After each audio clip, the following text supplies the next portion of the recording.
Forging a successful career path begins from your foundation, a foundation of quality and professional education. It is a weapon of transformation and a passport to the future. Hipmat's credibility and years of training thousands of professionals in HND, BTech, BSc, and MBA in the schools of Business and Management Sciences, Engineering and Education, with remarkable mentorship from the University of Bamenda for the BTech and MBA and the University of Boya for the BSc program is second to none. From committed professors and lecturers in classrooms to numerous academic field trips, internships and workshops, Hipmat will reform and guide you towards your success. Admissions are now open in our Boya and Douala campuses. Join us. Together, we will build a legacy.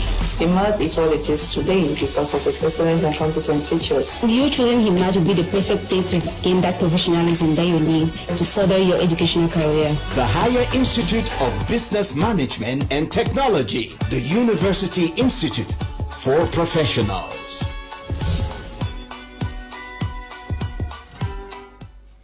Good evening, televiewers. Welcome to Prime Hour on My Media Prime. In the program this evening, we are going to be looking at the mourning that continues for our fallen children in Kumba, looking at the urgency for a path to definite peace in the troubled southwest and northwest regions. We equally are going to be asking the question whether women in the southwest and northwest regions, and why not Cameroon, whether they can change the tide for a definite solution to the ongoing crisis. We briefly are going to be talking about the day of national mourning slated for tomorrow across the nation in honor of our fallen children. We are going to be developing these two topics with our panelists who are already seated in the house. Mr. Njo Valentin is the representative of the CPDM party. Bonsoir et bienvenue. Merci.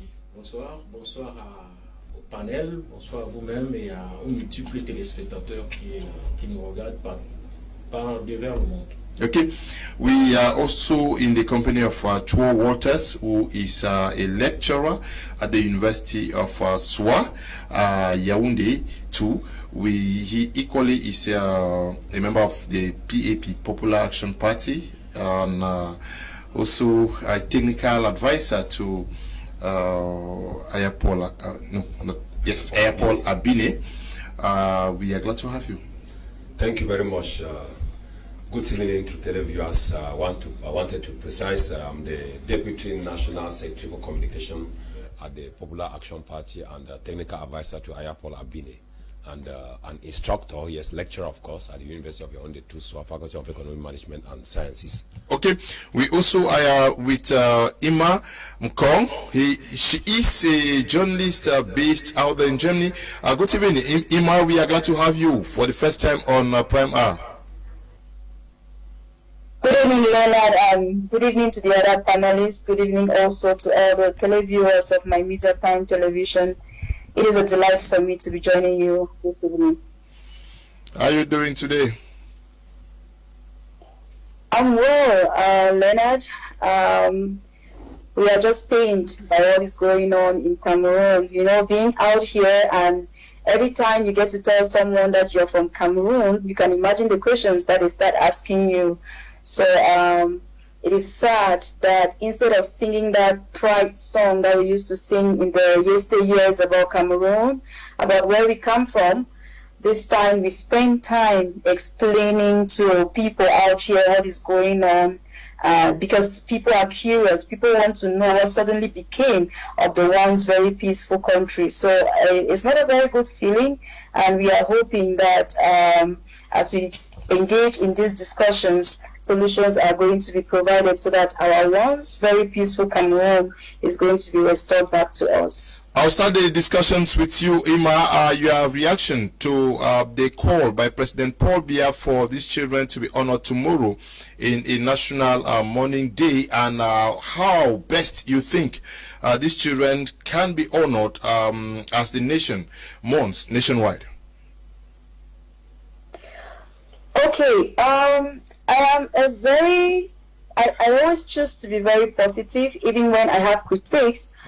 I think that first, it is a good thing that the president thought it wise that the nation observes a day to mourn our kids that were murdered in Kumba. It was quite a very pitiful situation.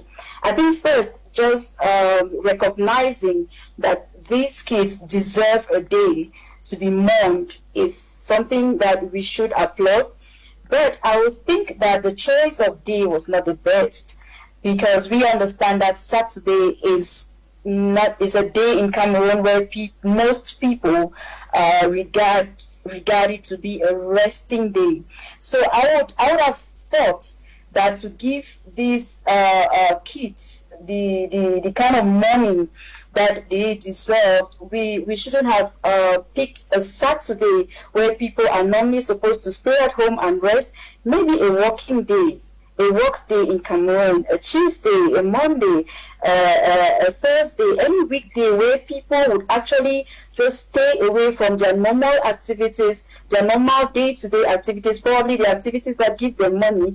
When you have to sacrifice the things that give you money and you stay at home, then you actually feel the weight and the impact of what you're mourning for. So yes, I would say it's a good thing that the president called on us to mourn.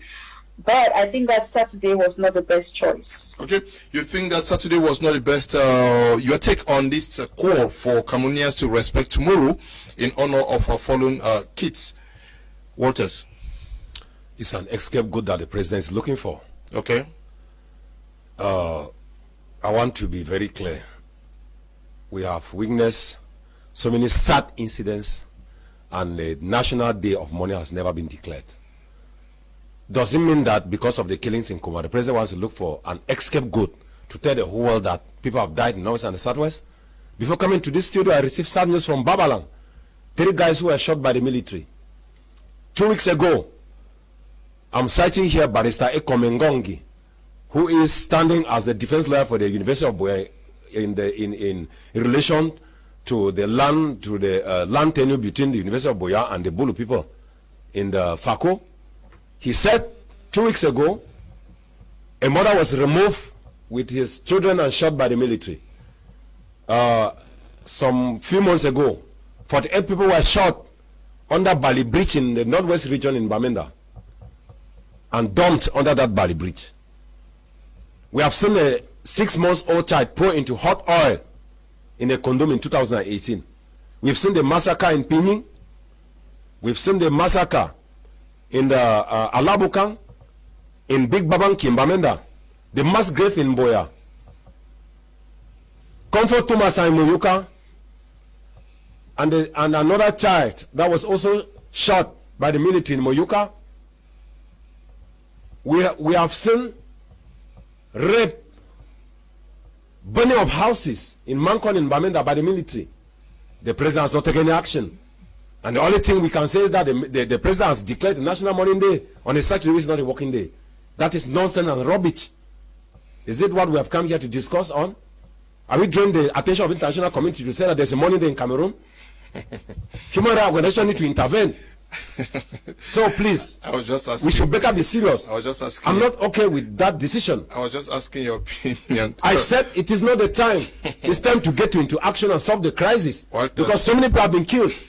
That National Mourning Day on a Saturday, which is not a working day, is like an insult to the southern Cameroonians like me. The National Mourning Day. What are we mourning?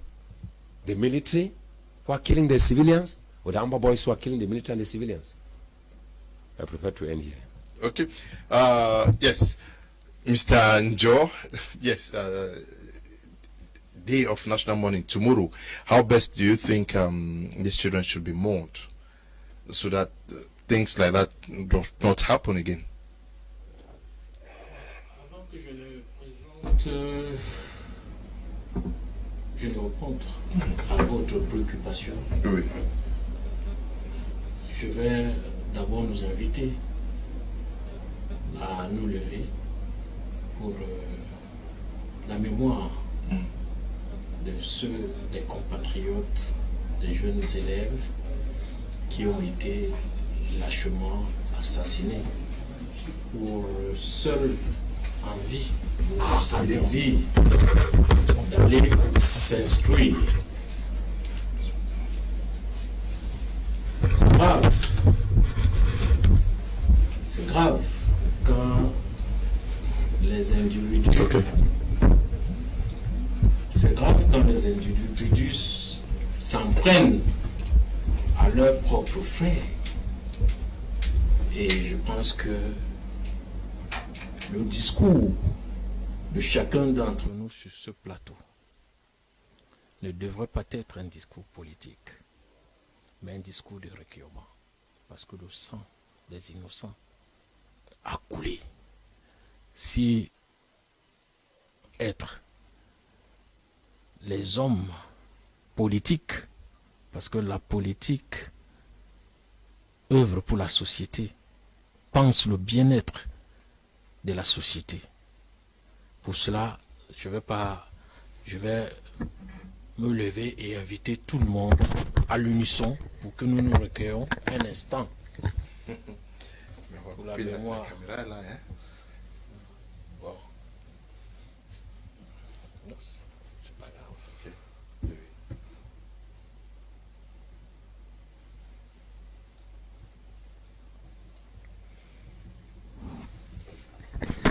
Merci. Oui. Chers compatriotes, vous aviez vu que nous nous sommes levés tous ensemble, le cœur à l'unisson. C'est ça l'exemple à suivre quand il y a mort d'homme, quand il y a une mort lâche ou quand il y a eu une exaction. Parce que ceux qui sont morts, comme nous, méritent la vie. On doit avoir un discours des personnes qui pensent construire une nation. Une nation qui est un ensemble, qui est notre héritage, qu'on devra léguer également aux générations futures, à ces jeunes gens qui ont été lâchement assassinés. La journée du deuil national décrété par le chef de l'État rentre dans les grands moments d'une nation. Ce n'est pas un fait hasardeux si le président de la République, qui est le père de la nation, prend sur lui d'inviter ses compatriotes à l'unisson pour un instant de recueillement face à la mort, une mort lâche. Ce jour, un samedi, est un jour comme tous les autres. Le samedi, j'ai cru l'entendre, je crois que j'ai bien compris. Le samedi au Cameroun n'est pas un jour férié. C'est un jour où les gens vaquent à leurs occupations. Et même si ça avait été le cas, il n'y a pas un jour pour se recueillir. Les églises nous ont imposé les jours le dimanche. Mais ici, il s'agit d'un rituel de la République. Ok. Je vais chuter pour dire que mon frère, dont le nom, vous pouvez me rappeler son nom, Walters. Mon frère Walters, vous avez cité les bavures qui ont été corrigées. Non, pas corrigé, exécuté par les militaires. Je dis, il y a eu des bavures. Il faut préciser qu'il y a des bavures militaires. Il y a eu des bavures. Oui, militaires. Et l'une des bavures, ou du moins toutes, ont connu l'appel du chef suprême des armées, qui a même initié une commission pour vérifier. Et les auteurs ont été amenés pour changer le débat dans les tribunaux. Est-ce que le deuil national est décrété? Permettez. À propos de ces bavures, est-ce que le deuil national est décrété? Ne changez pas le débat. Pour continuer. Juste votre réaction sur la journée de demain. Oui, pour continuer et dire que vous avez cité, mais il y a eu les Moros qui ont été assassinés par des séparatistes. Il y a beaucoup de compatriotes qui ont été assassinés dont vous n'avez pas cité. Vous pensez qu'il est normal d'avoir une indignation sélective? Ne nous amenez pas dans ces Donc jeux. Ça, c'est une parenthèse. Donc pour dire que la journée de demain, je crois que j'ai déjà donné un élément de réponse, est une journée qui a été initiée par le chef de l'État pour qu'on se recueille, qu'on marque un moment de silence pour les jeunes compatriotes qui ont été lâchement assassinés. Ok. Et on va l'observer. Vice Admiral John Nako, who is already in the studio with us. Good evening, and your take on the day of tomorrow, how it should be celebrated. But I also want us to already start talking about our topic for today, which has to do with as the nation mourns our fallen children. Do you think there is urgency for a path towards peace to be sought as soon as possible? In fact, it is for the first time, I will say, I'm presenting myself in front of a TV camera since the awesome incident in Kumba. And again, it is equally very sad that Cameroonians still use fellow citizens as laboratory rats for political propaganda and others to gain trust or to gain confidence of either the international community or within Cameroonians themselves. It is equally sad that the same people that were supposed to make the right decisions within the same period present themselves in front of cameras as if the decisions were lying in other people's hands. It is equally, I'm saying, very, very bad that we meet a nation like Cameroon where people think that others have to sacrifice for them and that the nation Cameroon belongs to them more than to others.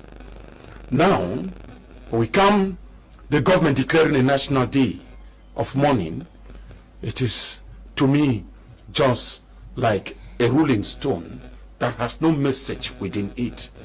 If you ask on this other side of the government, we call the government, some of us have made a series and a lot of these proposals. Can we end this madness? Can we end the foolishness? The government of Cameroon and the government based in Yaoundé is aware of the demands of the people of Cameroon, talk less of the people of the Northwest and the Southwest region. That we started within the Gogomo commissions and many other, headed by the former Prime Minister, Philemon Yang, that Anglophone demanded for a federal system of government which is cherished throughout the world. This very word becomes a terrorist word which was forbidden by others. And while negotiations were going on with the consortium, the red lines were drawn that the decision of the consortium was a wrong decision and that members of the consortium should be arrested and sent to prison. It is sad that 4 years after, we find ourselves in a system and the results that were prepared to occur, with many who still believe and things feel now that the military option is the best. In an atmosphere of military options, where you have a lot of factions and groups, who is responsible? Others use the atmosphere to settle scores with their own very family members. And then we come before TV cameras pointing accusing fingers. There is no individual that is hurt in this case than the families concerned. Can we stand by the families? What is the meaning of the National Day of Mourning, where the decisions rest with those who can make the right decision, and then they fail to take the decisions, to use the same pen they might have used to end crisis, to declare a day of mourning to the same families? How does that save the nation? How does that keep the nation at peace? It is really sad At this very occasion, I will equally sincerely address a special message to those who are called government officials or whatsoever they think. It is not time for them to justify their egoism, their personal ends, at the willingness or at the stakes or the destructive nature of the nation. We as Cameroonians need that particular the humility of being a Cameroonian. Give us a sense of us giving you the legitimacy to govern us rather than self-centered egoistic tendencies. We own the military, we own the arms, we own the taxes that salaries are paid to some of you. A lot of people contribute to your salaries, but others, you choose to pay them back by creating an atmosphere of terror. I said the government of Cameroon remains the ultimate to end this crisis. And there are a lot of things. If the causes of this particular incident, we just cried. I told people I was not going to talk, but it is really sad that 3 days after, we reported another assassination. 2 days after, we are getting right now that a gendarme officer was killed in Manu Division Manthe. What can we give? Are we going to declare another National Day of Mourning for this officer who is equally a father of a family or a citizen of this nation? Were they called to serve the nation and kill themselves within the states of Cameroon or being killed by foreign enemies? There is a need. If we need to govern sincerely, I think the machinery and those who govern us are obsolete, and that we need a real make-up. We don't need to mourn. We don't need to declare a National Day of Mourning. We need real action to end the madness. To what extent will the government of Cameroon keep on fooling Cameroonians that the decisions are perfect? We are just far from the beginning, and I still say, if we continue marrowing or playing the devil game, where people justify what they earn at the end of the month as missions to the northwest and the southwest region, be very careful. It is but known that the system is vibrating towards an end.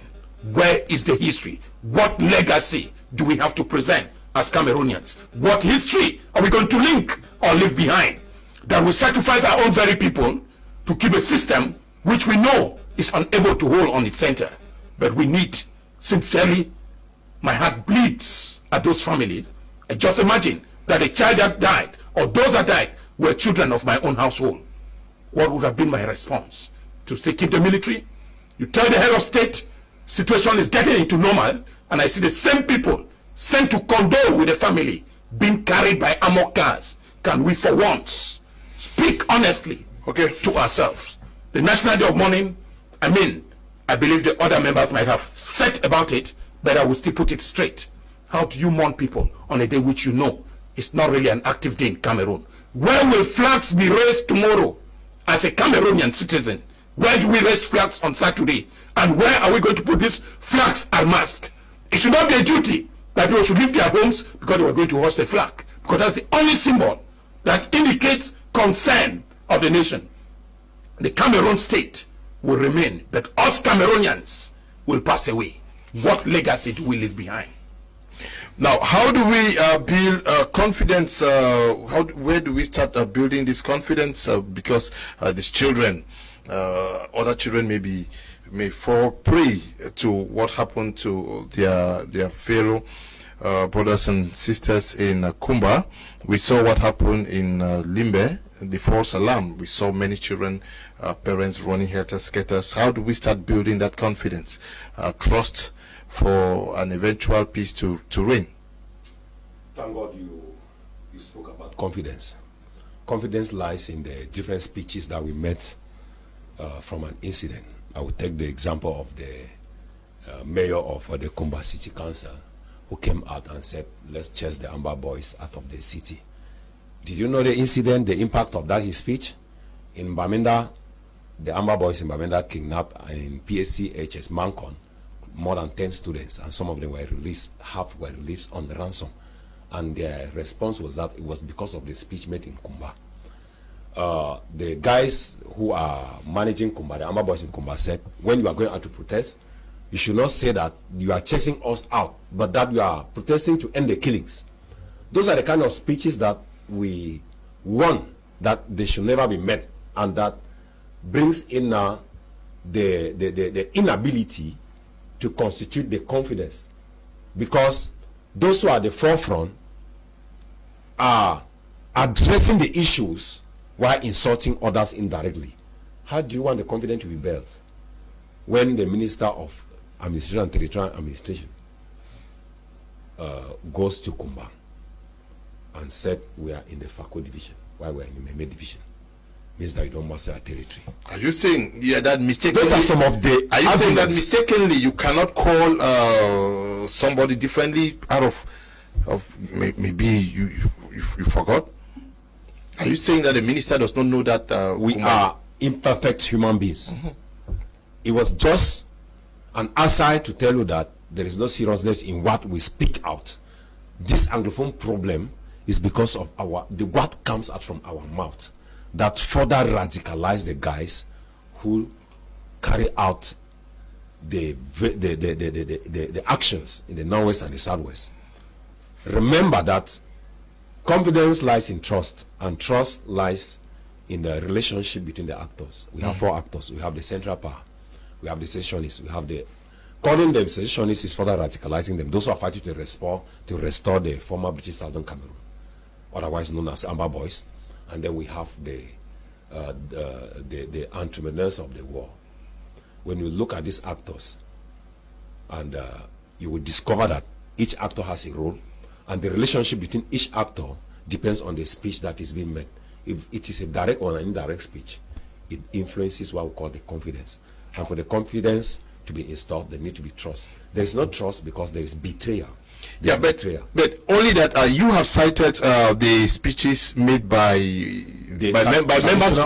Different actors. Let's just say actors. But you've cited. You say you describe some persons as entrepreneurs of war. That those who benefit economically from the war. From the war. Yes. You've talked about separatists. You've talked about the government, and maybe opportunists. Those who kidnap and act but the speeches from both sides are not. They're not harmonized. Let's say they're not harmonized. Yes. Because of the lack of confidence and the bad faith from the government. Is there good faith from the other side?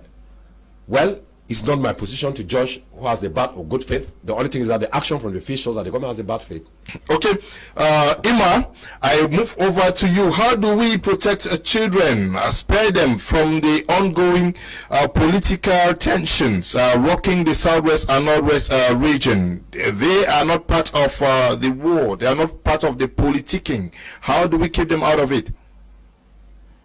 How do we assure them that, yes?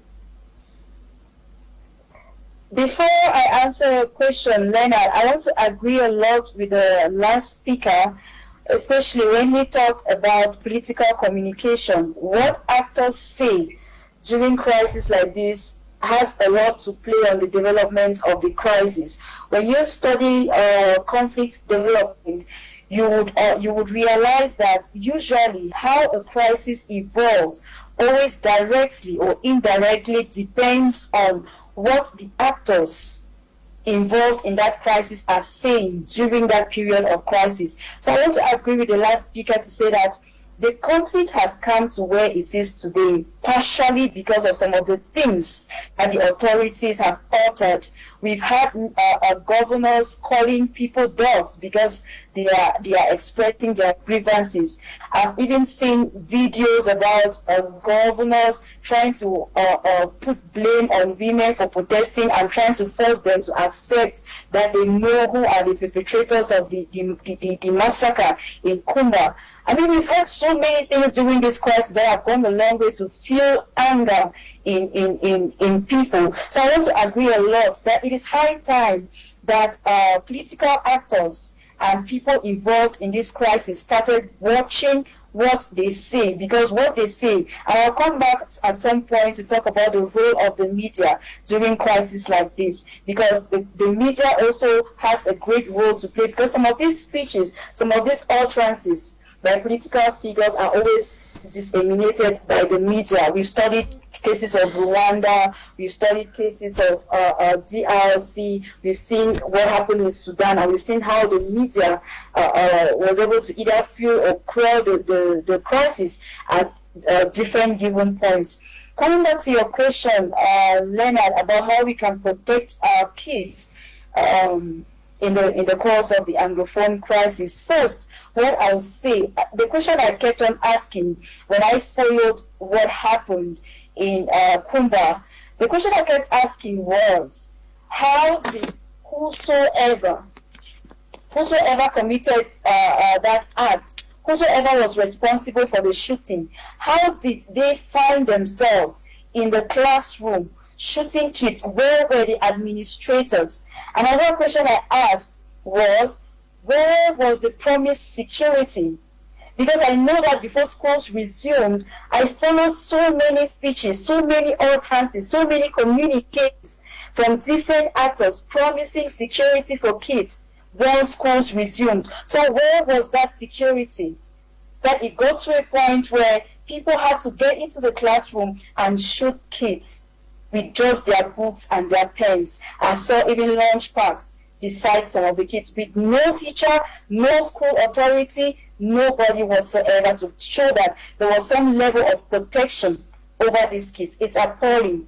So I think that is the first step, that the powers that we need to start looking into. Well, I've heard narratives like this school was not registered and that is why it was not called. The security situation in the school was not the best as compared to other schools that were recognized and were registered. I don't know what that means, but I think that in a crisis situation like this, we don't want to start looking into which school is registered. So do you now decide to let school children of a given school, do you not start to expose them to danger because their authorities have not registered the school? It's not their fault that the authorities did not register the school. So to me, that's a very lame excuse. It's a very lame excuse on the part of the administrators. So we need to start protecting our kids. If we have agreed that our kids deserve education and they should go to school, then we must ensure that we put in place the necessary measures to ensure that they are protected while at school. Okay. Thank you, Imam. Mr. Joe, is it possible?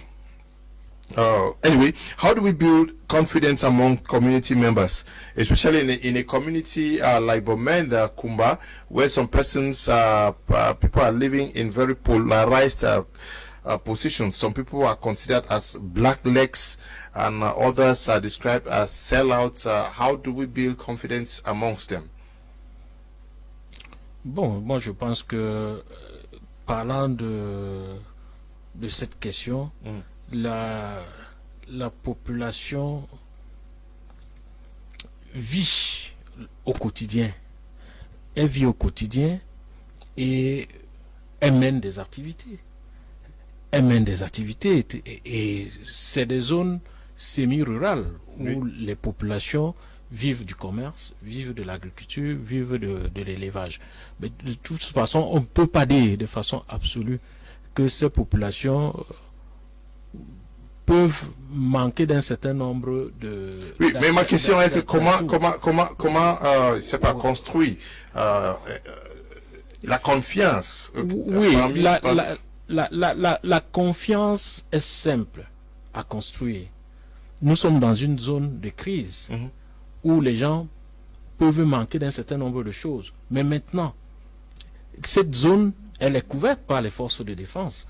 Et il est question pour les populations qui voient la présence des forces de défense, qui est un élément essentiel de confiance, parce que les forces de défense sont là pour sécuriser ces populations, pour qu'elles puissent mener leurs activités. Donc, de toute façon, la confiance doit être créée au regard de la présence des forces de défense. Et cette population doit collaborer avec ces forces de défense. Tout à l'heure, mes précédents panélistes, je vais un peu revenir sur ce qu'ils ont dit. Pour dire, à la suite des tueries de Kumba, le président de la République a envoyé une mission pour écouter, une mission interministérielle pour écouter et évaluer la situation et apporter du réconfort aux populations. Nous savons très bien que le ministère de la Santé a mis des cellules d'écoute par rapport au traumatisme que les élèves, les jeunes élèves ont vécu, et que les parents eux-mêmes qui ont perdu de leurs enfants, et qui, certains... cette mission est là pour apporter aussi cette part de confiance-là, que l'État est là, l'État existe, l'État assiste ses compatriotes, ses administrés. Aussi, je vais toujours dans la logique de certaines organisations politiques. Le Cameroun a une grâce d'avoir un homme qui le dirige, à la personne du président de la République, qui a de la matière et de la méthode. Parce que nous savons tous qu'il y a des compatriotes qui ont soutenu les séparatistes. Aujourd'hui, qui voient le retour que ce soutien-là a sur les populations locales. Nous avions vu les partis politiques aller collecter les fonds pour acheter les armes et apporter leur soutien aux séparatistes. Les armées là sont en train de tuer nos propres compatriotes. Ce qui est très grave.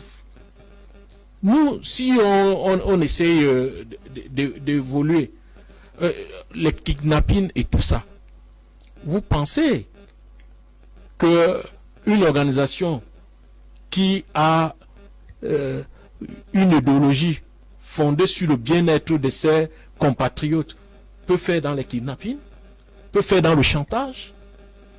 Non, pas du tout. Le président de la République, depuis le début de la crise, a apporté des réponses aux revendications de nos compatriotes du nord-ouest et du sud-ouest. Il a tendu la main aux terroristes, aux séparatistes. Certains sont là. Ils sont regroupés dans les centres. Tous ceux qui ont accepté de poser les armes. Vous pensez que vous allez dire sur un plateau, vous allez dire aux compatriotes qui nous suivent que l'État du Cameroun ne fait rien, que l'État est insensible?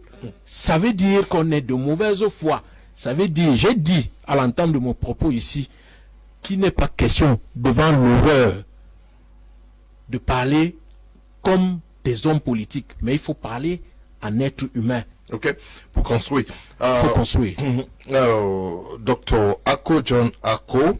Now, I want us to look at building confidence in communities, because if we say today that the separatists are failing to come to the assistance of the people or to provide security, and that the state is also not doing so, the communities themselves have to look for means to live in harmony. How do we begin doing that when we know that in a community this one is considered as a black leg, that other one is considered as a CPDM militant, you are SDF, so you are not? How do we start circumventing this? Yeah, one thing I'm saying here is that if you need to build confidence in people, you need to give them the reason to have the confidence in you. Okay. If we have to construct a nation, the people around you should feel you are with them and that you are not against them. And that the people which you are administering delegated you and gave you the legitimacy to rule over them. I want to say, first of all, on the part of the government, that the government of Cameroon and the world over knows that there were no elections in the Northwest and the Southwest region, and that few people voted, and the votes went for the ruling party. We see the Prime Minister Philemon Yang voted at Upstation Bamenda when he was to be one of the electorates in Oku, and those have never been counted upon. The fragile institutions we have in Cameroon are not even and non-existent in this region. Remember, what confidence do we have with the state when the minister promised to provide security for all Cameroonians, and that just some few schools which they claim were public school benefited and others could not benefit? To what extent can we build a confidence in people who feel so devastated that the Northwest and the Southwest region, that a lot of other projects that were destined for these two regions were later on sidelined for other regions? I have seen the police school in Mutengene that was existing as a national school training police officers, later on detached in pieces and sent to Yaoundé. I have seen the port, deep sea port in Limbe, being transferred to Kribi and realized within the shortest time possible. What confidence do we want to build that before talking of Mevele, there was one mention fault that has nothing, no identity to present? We have to give. In fact, I will tell you that the causes of war, many, is always not feeling like you are belonging to a people, or that you are not part of that people. On the part of the government, that sincerely summarizes the anger of Southern Cameroonians and the people in the Northwest and the Southwest region. And if we have to do so, can we have a reason? I have been to Yaoundé, even after the Bilingualism Commission, things still appear, public notices still appear in French, and none is translated in English. I have seen decisions rendered by the head of state still being appeared in French language. We have seen the head of state himself, since 4 years, unable to present a speech on the other part of the territory in the English language. Do we mean the Bilingualism Commission will speak better for the head of state, whom is considered as the first citizen of the nation, and his capacity to express or address Cameroonians in the 2 official languages? What confidence are we going to build within such people with a lot of worries, which the government is aware? That is what I said. If we considered the problems as Cameroonian problems, are this too much to ask that the head of state take upon that the next 11 February I will present my speech in English, or the next end of year speech we made in English, then translated in French, so that the other people too should feel that they are Cameroonians? What confidence do you want to build when at the same time the military that was made to defend people against an external conflict are now being used within an internal conflict that was seemingly more political than use of force? On the other side, I will tell you that today people will give every name they want, but between me and you here and others know that in the Northwest and the Southwest region, not only the people we call Amber Boys operate. That one the government is aware. A lot of thieves have been caught in the 2 regions, not even linked to either groups. Do we know that? That people use other conflict individually they have with personal relationship to manage it and put it as if it was an amber crisis. Yes, but what you're describing is the situation in which the population finds itself. They are caught in that web. That is what we are saying. Yes. How do they start building confidence? That is to consider the that this person, irrespective of the fact that he is SDF, he is first and foremost my brother. If this person is CPDM, is my brother. All of them may be looking for development. But that is what I'm saying. When you look at it, the SDF will tell you that right in Kumba, they were not comfortable with the outcome of the results. That one is clear. So how do you fix the SDF people? How do you build confidence in them? That's what I'm telling you. That at one point, we sometimes said, I said and I repeated, that there was supposed to be no elections. If we want Cameroon to be one, there is a need to solve a problem.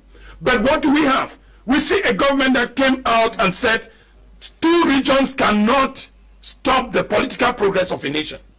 And they went ahead. They have the knife and the yam. They have the majority in parliament and senate. This is what we are saying. When you go to politically, what do you have within Cameroonian, the political milieu in Cameroon?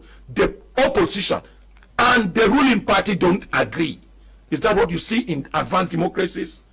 That when an opposition leader voices out a word, he's taken for an enemy against the nation? Is that the reconciliation we want? Politics remains politics. It is an exchange of ideas. And there is no need. The military is supposed to commingle within political affairs. Everybody has an opinion to what he's saying. And that's one. If you want to build confidence, to what extent are we going to fix the relationship between militants of MRC party, who now litter the corridors of Kondengi without pardon, because in one way or other, they have that? In the Southwest and the Northwest, a lot of people are still living in the region. Remember the trauma students faced just last week, even when it was a false alarm. Yes. My question to you now has to do with schools. We have at the level of education, the stakeholders, the parents, the children, and the school owners. How do we build synergy to overcome the fear that has been installed by what occurred in Kumba on Saturday? Before I answer your question, I wanted to make certain things clear here. My co-panelist from the CBD said something that disturbed me a lot. It's because of we are saying that we should stop radicalizing people by giving speeches that will further aggravate the issue. He said that there's a political party that had a meeting to buy arms to kill Ambazonians. The leader of that political party has made a communique today at 5. I will read in French. He said, non, pas que les vidéos existent. On n'a pas besoin Le leader du parti politique a fait allez-y. He met an outing today. Who's the leader? C'est qui le leader? No, but I'm not sure that he was not. That's what he's talking about. That to kill He is talking. No, he said there is a party that has. I'm sure he's talking about.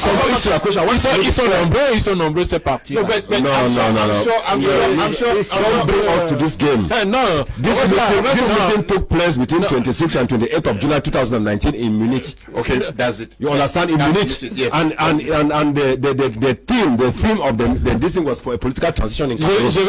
It was not for la vidéo existe. Dr. Ako, why am I saying this? La vidéo existe. CBDM la vidéo recent days are saying the same thing on all plateaux. C'est ça qui existe. Slap a certain party and further radicalize. Si. You understand what I'm saying? Let me go back to the question. C'est vrai. On va pas discuter. Non, c'est bon. It's okay. Yes. Let me answer a question. Les Camerounais, c'est juste une parenthèse, hein, les Camerounais sont là, ils doivent voir la réalité de ce qui est fait. Pas ceux qui disent être des hommes politiques. There are some of your party's members that have been sued to court because of that declaration you're making here. Just make a point, Mr. Waters. Okay. Why are people afraid? They are afraid because there is killing. I mean those involved with the education. With the education now? Yes. With the education, we first of all had two parties that were confronting. We have Samuel Kmer, who is fighting to be the interim government of the Federal Republic of so-called Amazonia. We have Sisiko Ayuk Tambe, who is in prison, who also says that he's the president of interim government of Amazonia. They were fighting for somewhere. Samuel Kmer was saying that they don't want school to resume. With Ayabacho? Dr. Ayabacho, he's even online now with a conference for the negotiation and translation. He has some Ambazonia have organized a conference for negotiations and coalition. Okay, that conference is organized by Ambazonia? Eh? No, by Ambazonians, and Dr. Cho Ayaba is there to listen to them and see whether they can be way out. It's just a nuance that I'm making since you've cited his name. We can use Ayabacho to liberate Southern Cameroon. So. The two parties. Listen. C'est le représentant d'un parti politique, hein? Go on. No. No, c'est juste. We are talking about schools, and I'm telling you that there is no way we can secure those schools to operate when there is no security. If we can be able to give each military behind each child or a student or a people in the school, that can be possible. Why were the two parties they were confronted? Because one party was saying that school should not resume, another one was saying that we should wait for security to be restored before school should resume. Furthermore, the separatists with the Amber Boys, they said they can allow community schools to operate, Catholic schools, Presbyterian schools, and Baptist schools to operate. In my area, I'm from Boy Division, in Ginicom subdivision, the village called Molloy. There are community schools that are going on. In my subdivision, Fendon subdivision, Boy Division, there is Crise King College that is going on.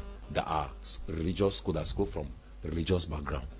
They have allowed them to operate. The community schools, Amber Boys, the generals have recruited teachers and they are paying them. I'm talking about my area. They don't want for conditions for school to resume. I'm talking about opinions now of the guys fighting on the ground. For school now to go on, they don't want to see flags hoisted with green, red, yellow in government schools, and they want the history of Southern Cameroon to be taught in those schools. Those are the calamities, or they are the issues that are surrounding school resumption in Northwest and in the Southwest. If you want schools to resume, you should respect the conditions that are set by those who are fighting on the ground. And the military, they know the generals, all of them. those who are giving orders are abroad. You've just cited one of the names. Yeah, but schools are going on in other parts. In Camer, schools are going on. In Camer is a buffer zone. We call it a buffer zone because there's a military base there. And access. I know Camer more than you. Before Camer is in a plain. It's not easy to have an access to Camer because there's a military base there. And when it is a plain land, there's no way to infiltrate. So Amber boys find it difficult to go to Camer. Are you saying that it's Amber boys who are disrupting schools? Because it means the Amber boys are for school resumption, but they have given conditions. That's what I'm telling you. And the government has not respect that condition. Yeah, my question to you is: schools are going on in Camer. It means that Camer is not northwest. Camer is not northwest. Yes, schools are going on in Menchum. Menchum. Yes. Where? Schools are going on in Menchum. Where in Menchum? I'm from the northwest region and I'm master the milieu. Schools are going on. I want you to name the school where people are going on. Camer, I can say yes. In Baminda up stations, I can say yes because there's a military base there. Yeah, Camer, there's a military base. Okay. Let's stay with my question. My question to you is: how do we build confidence amongst these education stakeholders in the southwest, in the northwest, so that these children don't waste these years without gaining education? Chris Anno, the Secretary of Communication for Interim Government, I read from social media, I don't say that I'm representing said parents should send their children to other 8 regions in Cameroon because there's no security for those children to go back to school.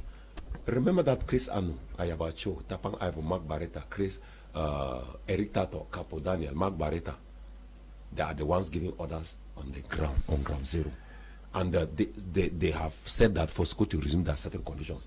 With those conditions fulfilled, school cannot go on. And school can only go on when there is there are military presence. But what of those who cannot afford to send their children to the west or littoral regions? The poor? They should leave them at home till the southern Cameroon independence is restored, according to their outing on social media and live videos on Facebook. I'm just relating what I read from Facebook. Ima Kong, are you very comfortable that children should stay at home until there is an independence of the southern Cameroons? Are you worried that our children are not going to school? And how do we fix this issue where the parents, the children, and maybe the school owners are comfortable to go about their activities without fear from either the Amber Boys or the military?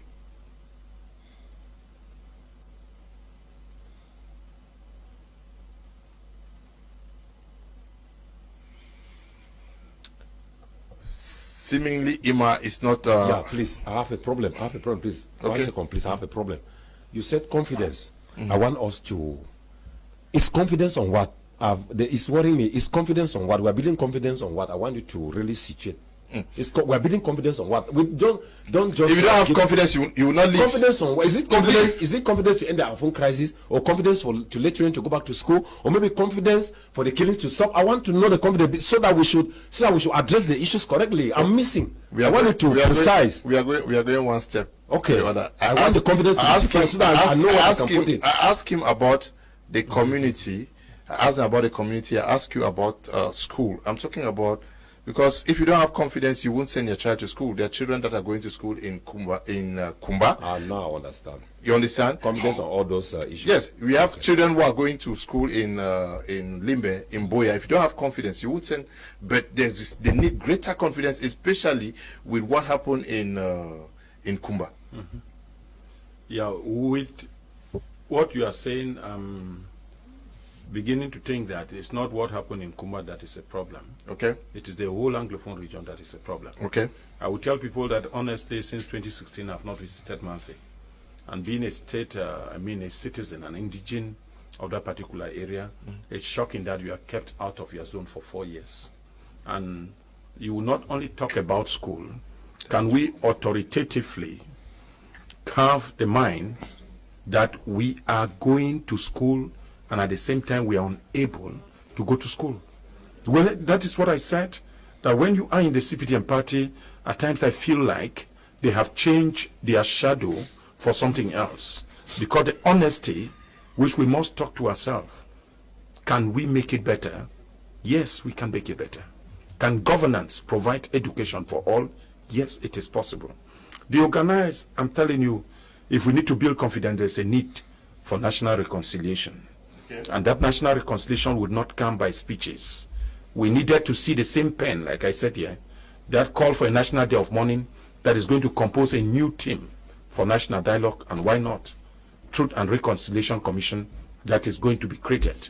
And if we have to do so, then it will be better that we have, at one point, talk to Cameroonians in a very honest point. I remember when Nelson Mandela came out of prison, you imagine, within world leaders, what everybody was thinking, that Mandela was going to get all those who sent him to prison back to prison.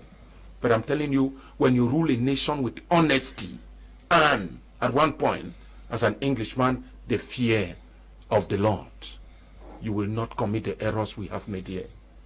Can our indigents, yes, I've seen, courageously, we will not talk about it, but the parliamentarian gallery chart is doing better.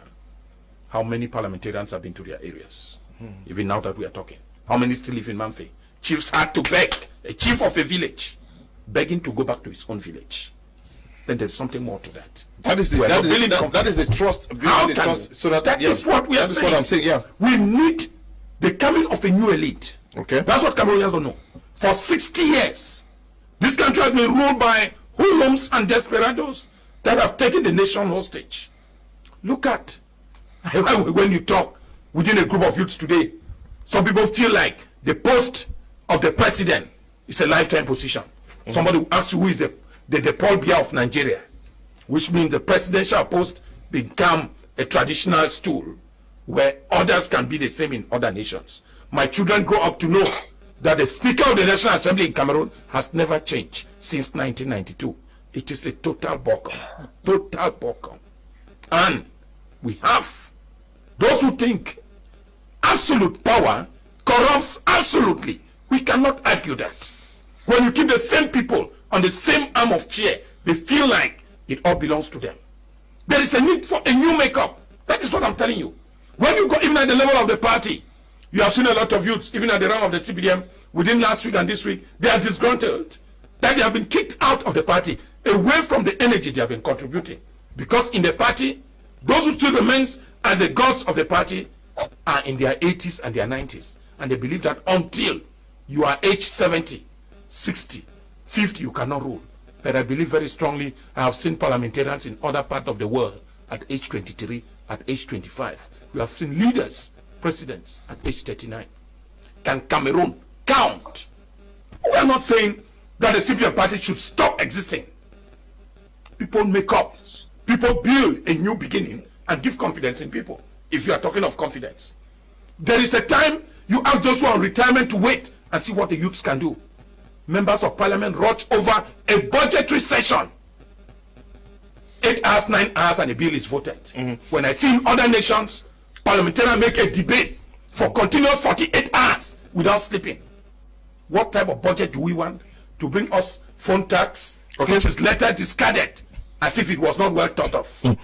We need to build Mr. Njo, Cameroon from zero. Yes, Mr. Njo, how do we build, because we are looking at the urgency for the path to definite peace in the southwest and northwest regions.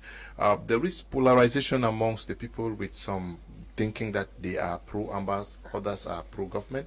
But there is also that dichotomy between the population and the administration and the security officials in this part of Cameroon. How do we build, make the people actually regain confidence and work in perfect accord with the administration that is in place and the security officials?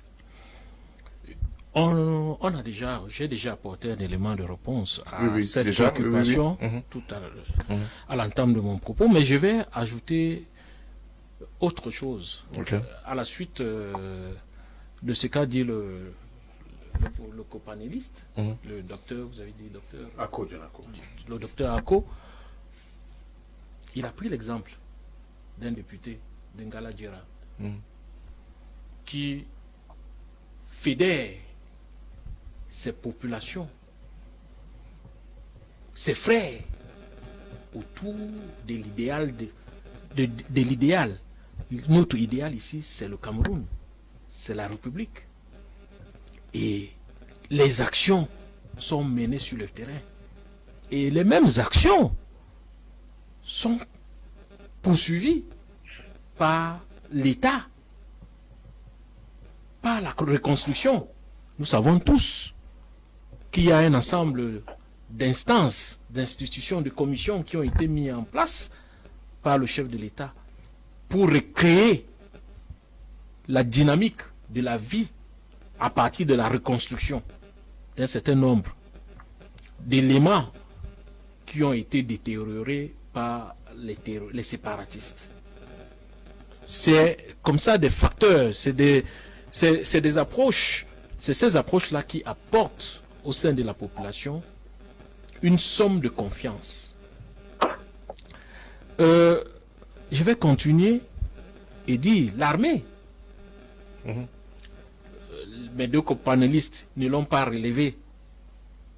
L'armée fait dans le social. On a vu l'armée défricher des écoles. On a vu l'armée qui construit les écoles, qui réhabilite les écoles. On a vu l'armée qui réhabilite les routes. On a vu l'armée qui réhabilite les ponts. Est-ce qu'il faut plus? Il y a l'armée qui soigne, qui fait dans la couverture sanitaire des populations.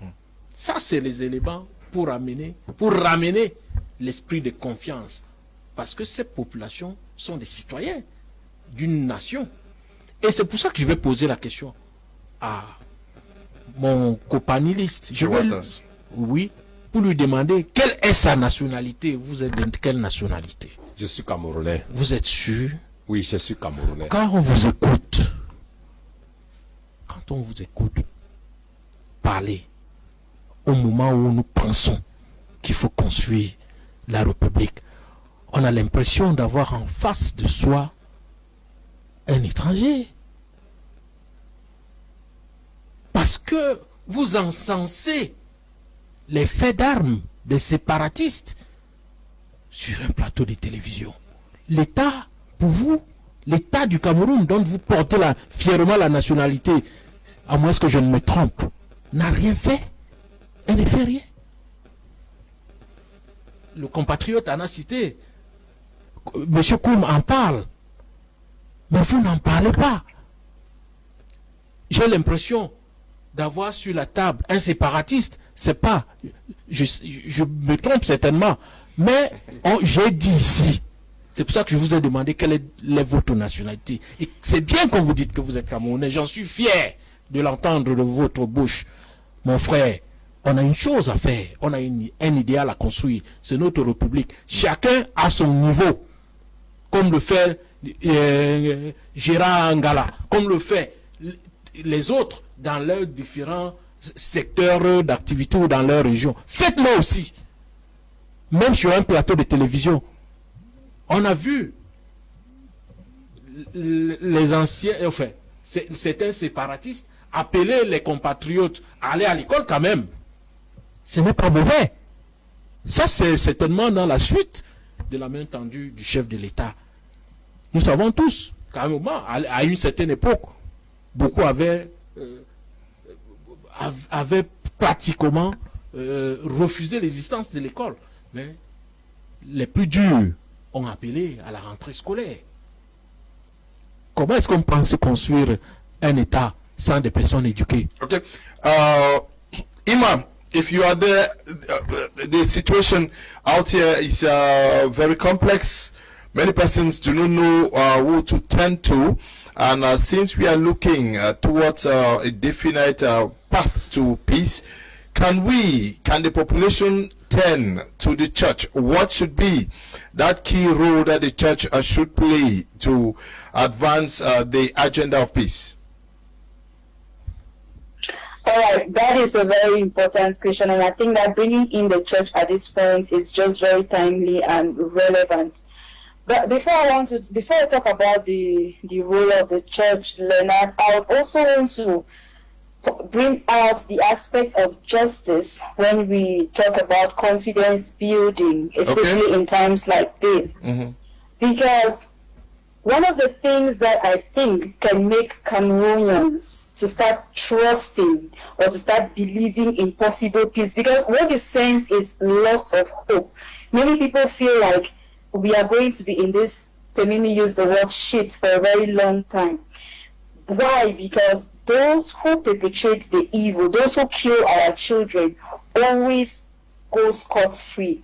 But if we get to a point, when I talk about justice, I'm talking about a situation where, like what happened in Gabu, we actually get to know the real perpetrators of violence, and there are mechanisms that are put in place that the population can actually follow to see that the perpetrators of violence are brought to book. Not that they just do some kind of investigation and then after so much accusations and counter accusations, they finally come and tell us that, okay, the military was responsible for the violence. What happened to them after that? The public deserves to know. The public needs to know what is going on and to be able to follow. Because when people are in a position where they think that a group of people can just come and perpetrate any kind of violence on them and go scot-free, then they give up. There's nobody they can trust. But if we begin to think, or if the government makes people to understand that once such a crime is committed, and I'm also using this opportunity to bring in the position of international, especially rights groups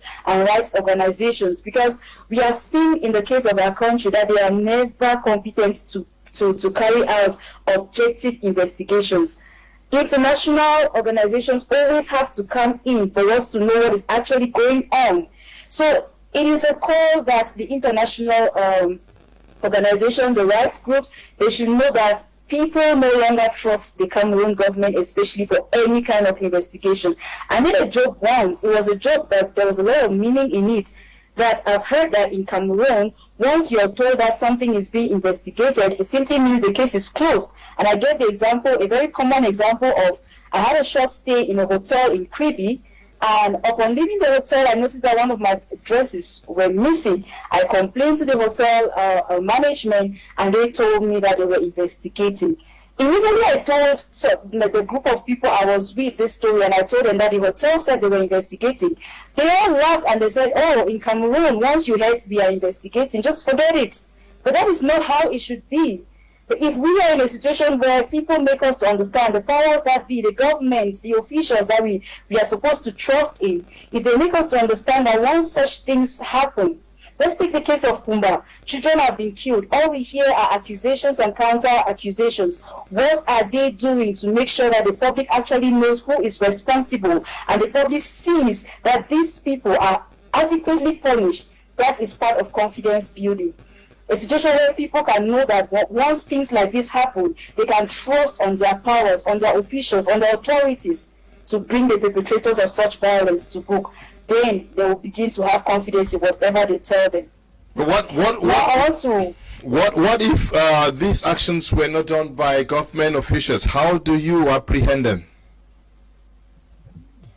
No, I'm not saying it is not only the government. The government should not only investigate when it involves government officials. I believe that the government owes the public security accountability on all fronts. Mm-hmm. So in this case, we want to know who perpetrated the violence. At this point, we don't know who was responsible. Mm-hmm. All we hear is one side pointing fingers on the other side. So who is well placed? Who has this responsibility of giving information and giving investigative results to the public to make them know who actually perpetrated the violence? Do we even trust our government enough that whatever they tell us, we believe that this is true? Because the situation has just happened and every side is trying to point fingers at the other side. At this point, we don't even know who to believe. But we need to have a system where when such things happen and they tell us that they are investigating, we can sit back and say, yes, our government has told us that they are investigating and we trust them to investigate and give us objective results. That is confidence building. But I'm sorry, it is still very shaky in Cameroon. Okay. It always takes a lot of pressure, especially from the international community, for this kind of investigation to be done, like we saw in the case of Ngabu. Okay. Hello, Mr. Leo. Good evening to you and the three other panelists. My greetings especially to Mr. Ako. Tell him we love him so much. Good evening to you. Good evening, Mr. Kum. And panelists, I want to thank Dr. Ako for speaking without mixing what it worries me when when some people only think it's President Biya who can change things. Charles is writing from Yaoundé. Good evening to you, Charles. Good evening, Mr. Liu and panel. Said Dr. John is very objective in his presentation, but the other man is out to push the Ambazonian agenda. Such people don't need to be on air and need to be arrested. Okay, I'm writing. My name is Bob, writing from Kumba. Mr. Liu, please ask these questions to the IAPOL advisor. He says Amber Box have created community schools in their area. Please ask him who will sign the certificates when they write the GCE. Please ask him when IAPOL was insipid and what has he done for the village. He is a militant and he's an Amber supporter. Johnson is writing from Tico. This one says, please, we should stop all these killings in our country. We need peace, not war. We need perfect go back to school. And one more thing, we need a young president with young blood if we want our country back. Bless is writing from Bamenda. Good evening to you, Bless. For Collins says, hello, Mr. Liu and the panelist. Confidence is built when there is love, real peace and justice, like Ima just said. It's not based on a decree. Let's reconcile our differences and correct errors. Collins is writing from Bangem. I don't know whether it's Tombel or Bangem. This one says, Mr. Waters, why are you selling those children and teachers in your area by telling the world that Amber Boys have recruited teachers to teach in your area? Martin is writing from Yaoundé. Good evening, Mr. Liu. So the program today is getting me irritated in that your panelists do not seem to either understand your questions or are deliberately singing same old songs in the usual political arguments. Let them answer your questions about confidence building on both sides and relieve the population from this blacklegness. Andre is writing from Tico. Good evening, Mr. Liu, and to all in the studio, please. No sound. I'm Cyril Kapo watching from Douala. I'm sure the sound issue has been fixed. Esther writing from Kumba says, good evening, Mr. Liu, and to you all in the house. Your program is educative. Mr. Dr. Ako is the man of the day. Thank you very much. This one says, okay, the government has failed us and they keep on telling lies. We want this problem to end, but based on the truth. Atefo writing from Yaoundé. Good evening to you, Atefo. Good evening is Franklin from Douala. I don't know why lots of Cameroonians can't copy from Dr. Ako. I like him because he always stands up for justice and says the truth. Hello. Good evening. Babila is writing from Douala. Good evening to you, Mr. Liu, and to the great panelists in the studio. Special thanks to you, Dr. Ako John. Okay, Kamer Julius is writing from Bangem. Good evening, Mr. Kum. Please ask questions on both sides. Don't only remain on Amber Boys. Amber Boys, although all of them are committing errors. Enoch Clovis is writing from Kumba. Good evening to you guys at the studio. This is Ivo from Douala. We find it very easy to condemning the government when atrocities are being carried out, but refuse to scold our children, whom we all know have been doing more of same. It still baffles me to see us at this level not being able to call out the real perpetrators of this monstrous acts. We brought this on ourselves. We help in arming bandits and ex-convicts and still expected positive results from them. We have an obligation as Anglophones to be able to talk to these, our children, our brothers, to come out of the bushes and go, okay, to the DDR centers. I don't know who is writing. Now, Walters, what can the civil society do? People may say we don't trust the government, we don't trust Amber Boys, but there is a civil society. I asked about the church to Imado. She also talked about confidence building. I think we have a civil society representative here from the Popular Action Party. If you ask me what can are you saying that as a political party you don't know what how the civil society can help you to fix what is happening? Well, I don't know the program of the civil society. I'm the Popular Action Party. You have somebody representing the civil society. No. He will answer. Let me ask the question to my party. I'm representing my party here. Yes. What do you think political parties can do to build confidence in Cameroonians? Cameroonians are lost. They should be united. They should be united, and for them to be united, there must be that confidence in all the parties. But we have discovered that in Cameroon we have parties of the parties that are from the right, and parties that are from the left, and parties that are in the middle, and parties that are from the administration. And so it makes it difficult for us to have a coalition of parties to build the confidence. I take the example like the Union for Change in 1990 with Anglophone, with who with his party formed the Union for Change and won the 1992 elections, even though it was stolen, like the one of Professor Maurice Kamto today. So that is the scenario that we witness in Cameroon.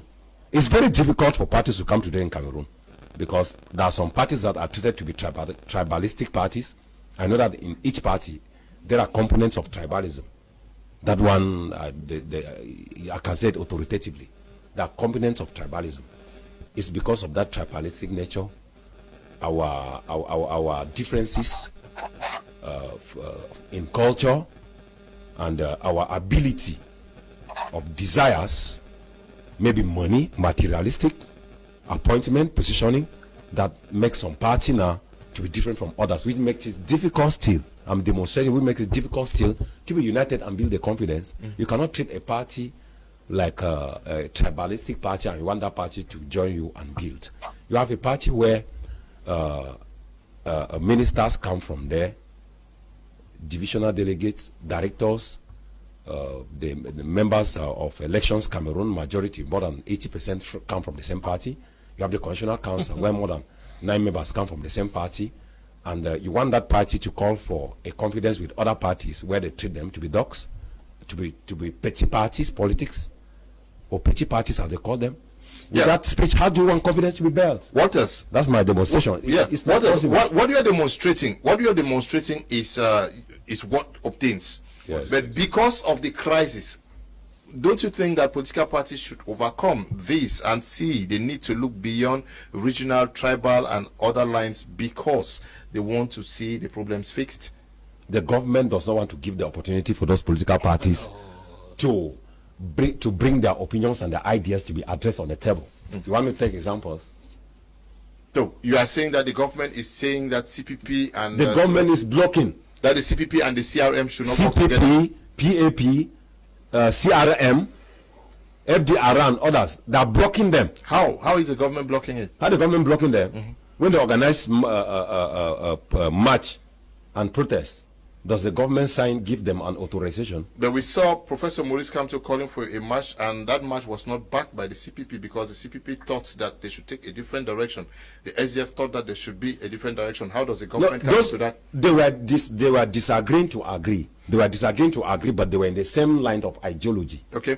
Do you think that you are a member of the civil society? You have a very great role to play as far as building confidence and trying to fixing the problems within our population.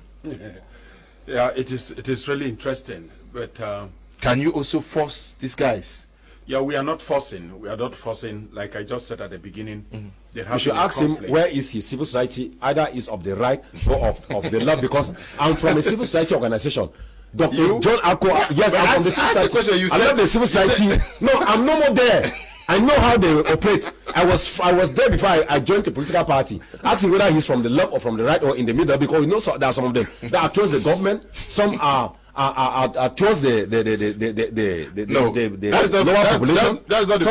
Some are with the population, Mr. Walker. and those are closer to the government. They take money and they come on plateaus to be allies to the government. Some do not take money, they join opposition, and some are on the neutral, they are objective. Mr. Walters, I believe somewhere that we are here within a panel and which is being moderated by the officials of this particular media.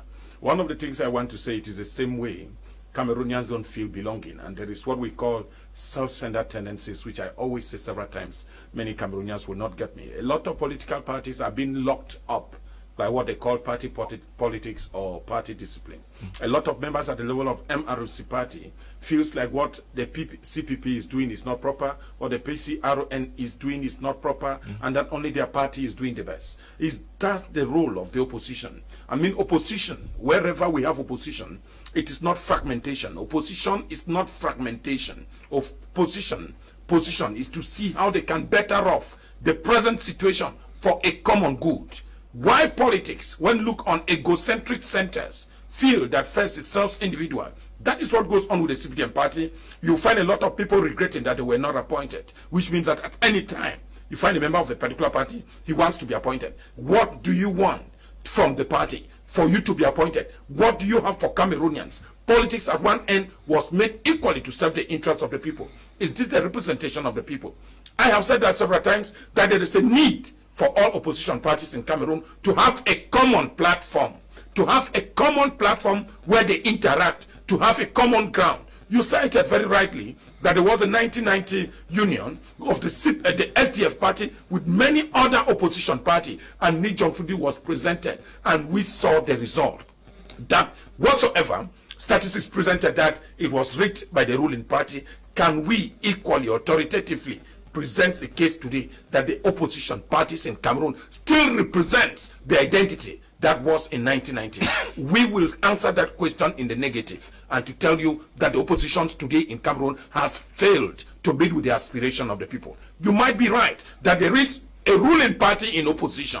I mean, the CPDM has created other groups as opposition parties to fragment and weaken the power of the opposition, but that does not mean that the opposition in Cameroon cannot overcome these challenges. We are all human beings, and that at times men commit errors. When errors are committed, we don't look where the errors come from. We must look at where we can stand and make a common force. Together we stand, divided we fall. This is politics. It's a game of number, and you feel no matter how small a village may be, no matter how small a political party may be, we need them in an opinion to win confidence, if you are saying, because most often than not, a lot of this opposition party don't even represent in all the 10 regions. What do we need to do? We need to get to your stronghold and pick support. We need to get to this stronghold and pick support so that the opposition in Cameroon can come on a platter of gold if we need to change things by 2025. One doesn't know. Maybe today I represent the civil society movement. By 2025, we may have a different agenda. Every human being is free.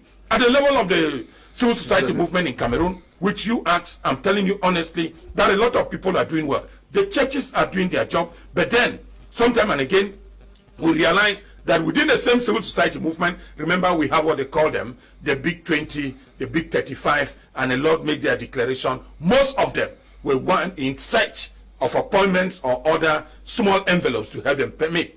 I am a member and the founder of the Cameroon Youth Movement Association, which I believe that changing Cameroon will mean changing the mentality of the present youths and give them a new way forward. And that if those who are there in power has failed, because it is not said, again, it is not even a story to be told. The youths know that they are at the last in the terms of decision making in Cameroon. But at several times they are told that the youths make up the majority of the nation. Can we think otherwise? And seriously, we are going to see that within a short while, there is a need, if the youths are the majority, that a lot of them can become politicians too, so that their own mates who are within the age can follow them up into politics. Why not elect them into political offices? Can we build this confidence within the youths and make it better off? We have seen the Cardinal Toomey Commission of the All Anglophone Conference being thwarted by the political confusion that has been built by a system in Yaoundé. Can we give the civil society, can we allow them play a role?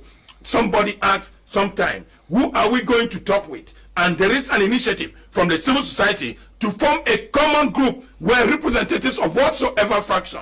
In fact, Mr. Waters was trying to say at the first outing, even though some people might not be understanding, is that we have a lot of people that we can talk to. If we need to build confidence in this nation, Cameroon must break the even.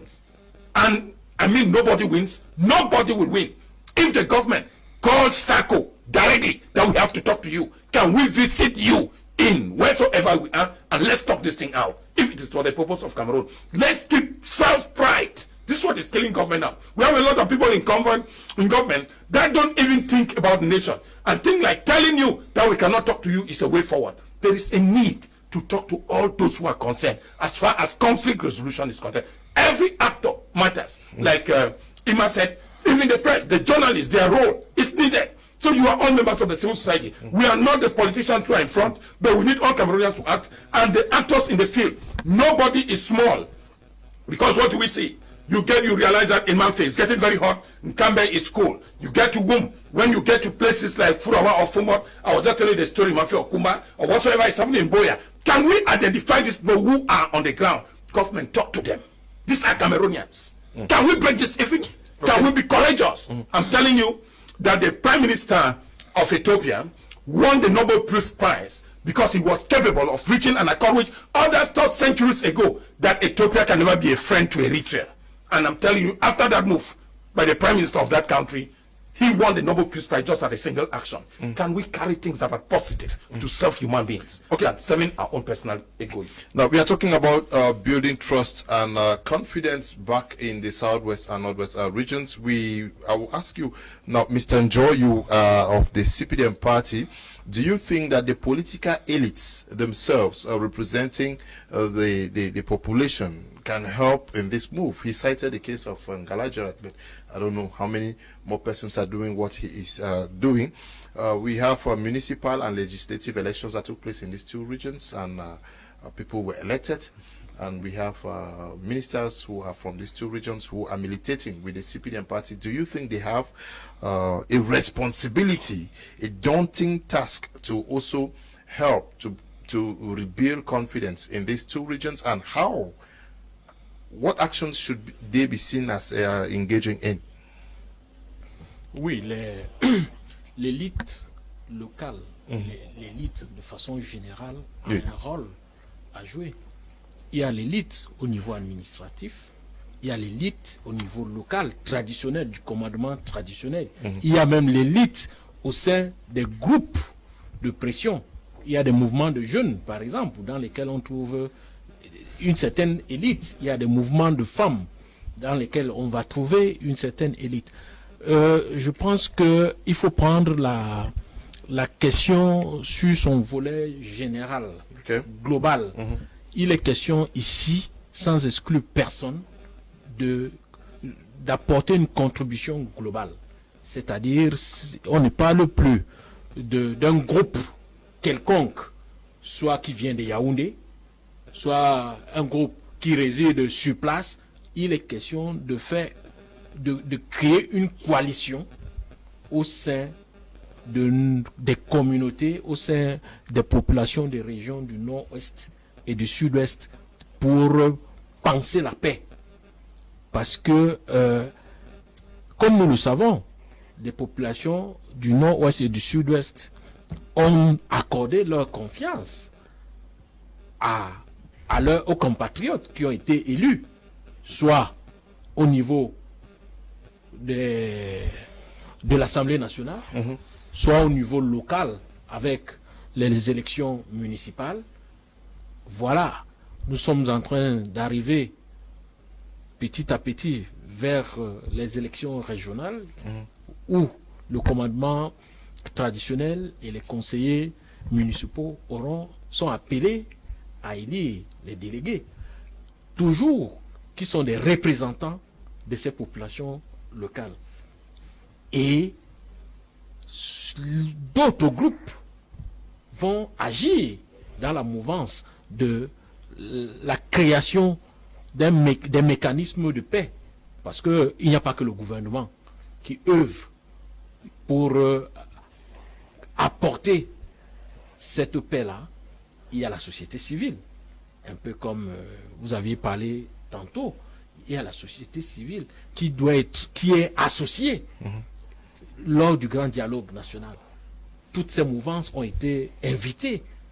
Tous les leaders d'opinion susceptibles d'apporter leur contribution à un Cameroun nouveau à partir qui est né à la suite de cette grande assemblée tout le monde y avait été convié. Okay. Alors, pour chuter, je vais dire, la société civile aujourd'hui est diluée parce qu'il y a plus de politiques, des hommes politiques qui cachent, enfin des hommes politiques qui se camouflent dans la société civile, mais qui sont, ces sociétés civiles, c'est des partis politiques qui ne disent pas leur nom. Okay. Nous savons, on a connu des fondations X et Y qui ont soutenu au vu au su de tout le monde des séparatistes. Okay. Alors que nous savons aussi que la société civile a quand même un rôle important à jouer. Okay. C'est un moyen de pression okay. sur l'action gouvernementale pour apporter de son énergie dans l'action gouvernementale. Mais la nôtre joue un autre rôle, okay. Celui de déstabiliser, celui d'aller appeler les pays étrangers pour venir déstabiliser le Cameroun. Voilà la société civile. Okay. Good evening, Mr. Leo and great panelists on board My Media Prime TV. I really enjoyed the program this evening. Thanks very much for educating Cameroonians as concerned the situation in Cameroon. I'm waiting for the results from the lady at Kumba City Council nailed. I believe on it, and definitely it will come. Thanks. I'm Zimo, writing from Abu Dhabi in the United Arab Emirates. Good evening, Mr. Liu, and all the panelists. Mr. Aku, thanks very much for your powerful analysis. So many people don't want this crisis to end because they are benefiting from it. We pray God's intervention soonest. Sakwe is writing from Tico. Good evening to you, Sakwe. I am Marcel. Good evening, Mr. Leo. Thank you, Dr. Ako, for speaking the facts that can go a long way to help this nation. Your program is always educative. I'm Marcel More, writing from Bomenda. Good evening to you, Marcel. This one says, you're welcome, Mr. Leo.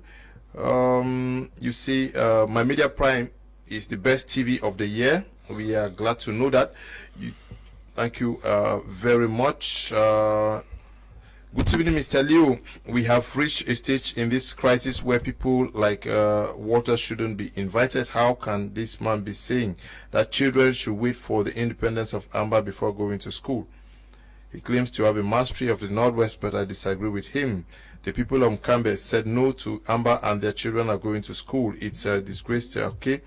Separatists want children to go to school. My cry goes to the less privileged families who can't move their children out of the Northwest. Nga is writing from Kumba. Good evening to you, Nga. Good evening, Mr. Liu. It's that whenever we have the French-speaking person on the platform, we always argue when others are talking. Julius is writing from Bonaberry. Good evening to you, Julius.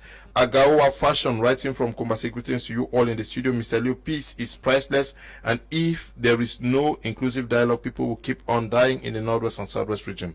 The civil societies are humans, and some of them are for and against what is happening in the two regions of the country. Mr. Liu, more needs to be done by the government irrespective of our differences for peace to reign. Thank you very, very much.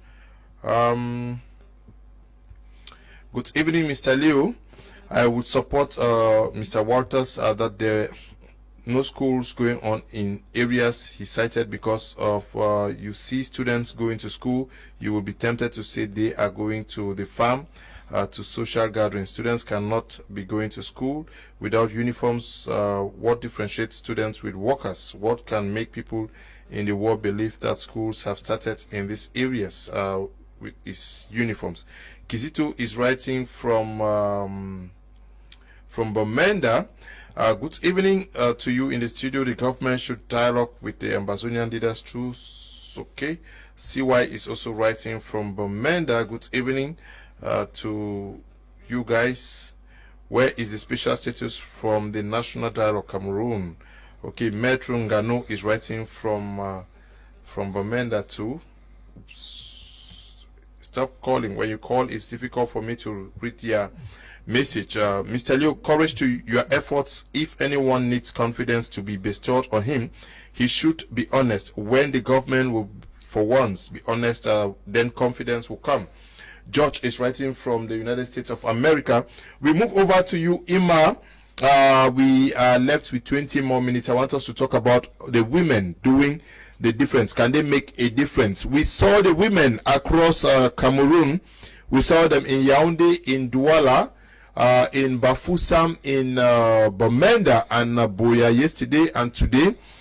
Do you think that the women have been grossly neglected since the commencement of this conflict? Yes and no. Why yes and no? First, I would want to say that it's a big coup to the women of Cameroon, because I am seeing them coming out like never before. I am seeing them assuming their responsibility. I am seeing them recognizing their role in conflict resolution, in peace building.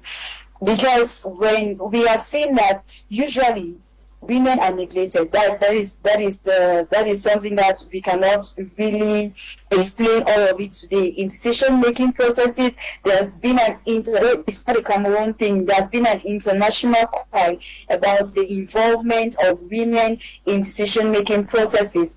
And this is happening at a time when I think tomorrow, the 31st of October, is actually the 20th commemoration of the UN Security Council Resolution 1325 on women, peace and security. So if the UN Security Council sat and saw the need to come up with a resolution involving women in peace and security, it means that they have recognized the role that women have to play as far as peace building is concerned. I cannot begin to overemphasize the messages that the women in Cameroon in particular have been carrying out in their placards. You've seen them in Bamenda, like you said, you've seen them in Boya, you've seen them in Yaoundé. The big question that I am still asking is, why has the ministry or the minister of women's empowerment in Cameroon not gone down to Kumba? Because I was expecting, especially this year, 20th commemoration of UN Security Council Resolution 1325, I was expecting that after the Kumba incident, I would see the Minister of Women's Empowerment and the Family in Cameroon leading peaceful demonstrations with women in Kumba, to make the powers that be know that women are taking up their responsibility. And there is, when such things happen, it always goes round and round, and the pinch of the woman is always small. Those children were born by women. The boys that are killed are women's husbands, they are women's sons. So I cannot begin to emphasize the role of the women. We are in an age where we are talking of women's empowerment, we are talking of more women in politics, we are talking about women in decision-making processes, and in crisis situations like this, we've seen women being used as weapons of war. In Cameroon, in our own Cameroon, we've seen it happen. We've seen women being raped by military officials. We've seen a girl being buried alive because she's accused of dating a military official. I mean, these things have happened to women, and it is just but normal and high time that they take up their responsibility and say enough is enough. I was reading an article about the role of the Takumbon. Takumbon, we have it in the Northwest region, where they actually, a women called in the Northwest, where they actually come out naked. And once that happened, in the early 1990s, when that happened, it's kind of a curse on the land. If women have to come out and are crying, and the people involved in the crisis don't think that it is time for them to redress their actions, then there is a big problem somewhere. So Leonard, I want to say that I want to applaud the role, what the women of Cameroon are doing, and I'll come back to this video I saw of the governor of the Southwest region putting it into women. These are women who were mourning, women who were crying for their children that had been killed. coming out to say enough is enough. We want peace. We want an end to the killings. We don't care to know who is responsible. We don't care to know who is blaming who. We want our children to go to school, and we want you to stop shooting and killing them. We want you to sit down on that dialogue table and talk sustainable solutions to this problem. And then the governor comes out and is forcing women to say that they know who the people killing children. And like I earlier said, this is a situation where no proper investigation has been done and no report has been presented to the public to say that these are the perpetrators of the Kumba massacre. But here is a government official putting it into mourning women to accept that it is their children that are killing their own brothers. So I think that I was very happy when I saw the oneness in the voices of women, because in the past we've seen situations where these kind of things happen, and then there's a lot of division where a segment of women are saying one thing and another group is saying another. But I was very happy when I saw that even in a situation like this, they were able to say all in one voice, we do not know. That tells me that the women are they've had enough and they are ready to take issues into their own hands. Okay, thank you, Ima from Auden. Now, Waters, do you think, like other persons, that women have been particularly targeted by parties involved in this crisis? We've seen women humiliated, some of them killed in the nastiest of ways, and they have been killed because they are suspected by both parties as spying for either party. Up to some of the ideas of the two panelists. Yeah, we have just 10 minutes to go. I know. Yeah. The civil society representative said that there are some parties that are not represented. I want to tell him that there is a problem with the electoral court and the electoral system. An example is the divisional officer of Bazu in the West region, who said publicly that he has blocked so many parties who are compiling their documents to run in for elections. Then secondly, you spoke about Ngalajera. I want to tell you that we know how they get to Northwest region. When they go there, they reach at the divisional headquarters, the settle scores, they send in some money to bribe the Amber boys so that they should not be kidnapped along the way before they get there. Ngalajera should stop deceiving people. I know him very well and I know Kambe very well. Ngalajera go to Kambe and come back freely because he gives money behind to Amber boys. Yeah, but we don't have any proof to that there. You don't have any proof. I'm from the Northwest region. I'm telling you what is happening. So you give money to Amber boys? I'm not saying I give money. I said that all the elites that are in all the divisions is because you called one name. They give money behind before they get there. And then secondly, thirdly, you the listeners. I'm not coming here to please televiewers. I'm coming here for action. I'm coming here for action. I'm not coming here for analysis. I'm coming here to propose for action and not for analysis and for objectivity. And that's why we are a Popular Action Party. Okay. We're talking about the women. Well, where were the women when the deaths stood today up to 10,000 deaths and more than 2,000 soldiers? Where were the women? That is my question. They are just there to cover up what is hidden for a problem to be solved. Yeah, but my question to you is that have they been particularly targeted? You say where have they been? But I'm sure in your native Com we saw women burying their sons and husbands, digging the graves. I'm sure you saw those videos. Obviously, they have been bearing the brunt of this because crisis. the military do not want to see any boys. Yeah, but you're asking where are the women? We saw those women doing this. How can at this time we have seen women who were killed? Ayafo Florence is one of them, and a host of others. Are you saying that they have not been targeted? We saw the video of the lady who was killed in Moyuka. We are wasting our time with consequences. These are actions from the consequences that are faced by the women in the Northwest and the Southwest. But we want action, and the action is now.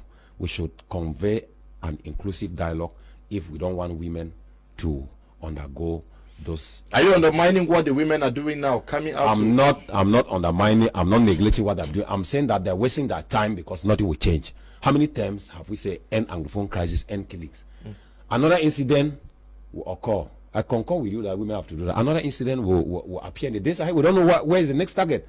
Women will come out. Should we continue with women to be coming out in blacks, to be talking the same thing every day, without the problem being resolved? That is where my problem lies. Are you saying that women have no role to play to pushing the peace agenda in Cameroon? They have a role, but the problem is the strategy. The strategy. That is what I want you to what do you want the women to do? I want all the women in Cameroon to be united as one, but will they be hurt by the government? That is the fundamental question here. Because for them to be united as one, they must be having the same ideology. But we have women from different angles: political parties, civil society, traditional and religious. So it's difficult for women in Cameroon today to come as being united, because some of them have different reasons, or maybe they have diverse ideas on coming together, their cultural differences.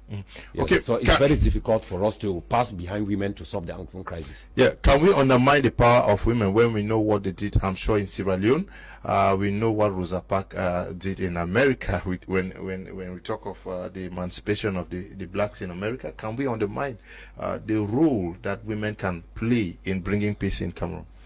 It is difficult to undermine the role of women. And I don't want to even get to the other question. One of the issues is that we should know that there have been women and children have been the highest victims of conflicts.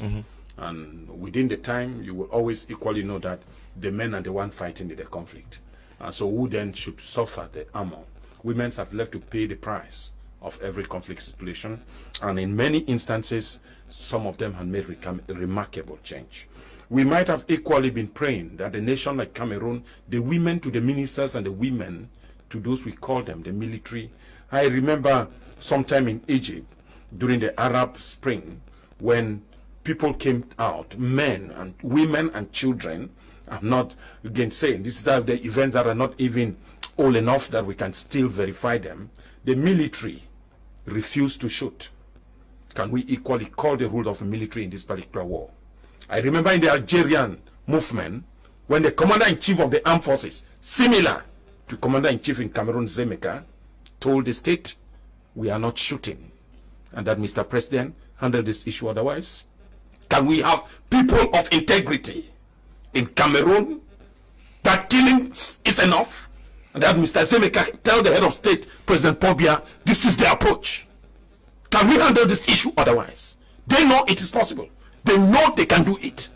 But it is vehemently, I will not get down, that if a minister's wife, the prime minister, the minister of defense, their children and their wives come in front to march with that black, let us see decorated mourning day tomorrow. Yeah, because we need the women to talk to their husbands. Yeah, because the question I was going to ask is, if all the wives of the ministers say we must end this, all the wives of the separatists say we must end this, are you sure that this? It is. I don't want to get to biblical sin, because I used to say somewhere that when Lucifer discussed with Eve, it was not because Lucifer could not discuss with Adam, but Lucifer knows that using Eve could change the decision in the Garden of Eden, which means women have a role. Biblically, if the women can talk to their husbands who are in decision making, including the first lady, Chantal Biya, can tell the head of state, let's end this mess. Most of the military guys are married. The Amber boys are exactly. Yeah. Let's talk about the Amber. I'm just telling you that somewhere I've told you that when you call Amber, you give a name of somebody. But what we are in there in the northwest and the southwest, forget about Amber. Military knows that there are so many people in the northwest region. There is Amber in the government. Are you aware? Do you know that there are some people who group some people, boys, in their villages and arm them? We talk on Gabu. We are not going far. In the Gabu massacre, how many militias were there that were not even considered military? About 10 of them. They all disappeared in thin air. So the highest person here, which we are talking, the military has a role to play. The decision makers have the role to play. Imagine like the two cases cited in Egypt and Algeria, where militaries refused to shoot. Where the general said, Mr. President, step down. The people's demands are legitimate. Can we have such courageous people in Cameroon that can come out and give total opinion on the head of state to stop this mess? People have used the military warfare as people they call amber war business. This is what people are saying. How many lecturers have died at the University of Bamenda? Should we continue burying Cameroonians in such ugly instances? Okay, can Cameroon do better? The women, I may sincerely call on the First Lady, Madame Chantal Biya, to talk to the President as a husband. My husband, it is time we end this mess. They will do it. Ms. Njo, can the women make a difference in Cameroon today with respect to what is happening now? La femme a un rôle très important à jouer. Je suis un peu gêné quand j'écoute mon voisin parler. C'est comme si la femme, ou c'est comme si seuls ceux qui gouvernent le pays, nos compatriotes qui gouvernent le pays, sont les seuls à avoir des femmes. Vous lui avez dit.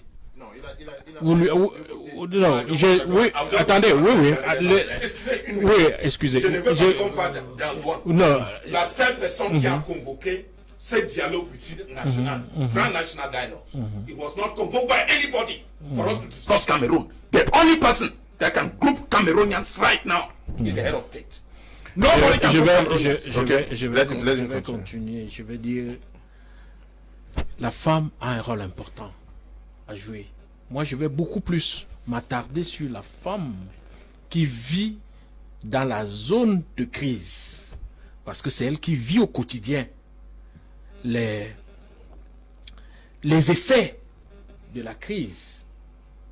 Quand nous savons que c'est la femme qui perd ses enfants, c'est la femme qui perd son époux, c'est la femme qui perd ses frères, ça veut dire la femme est au centre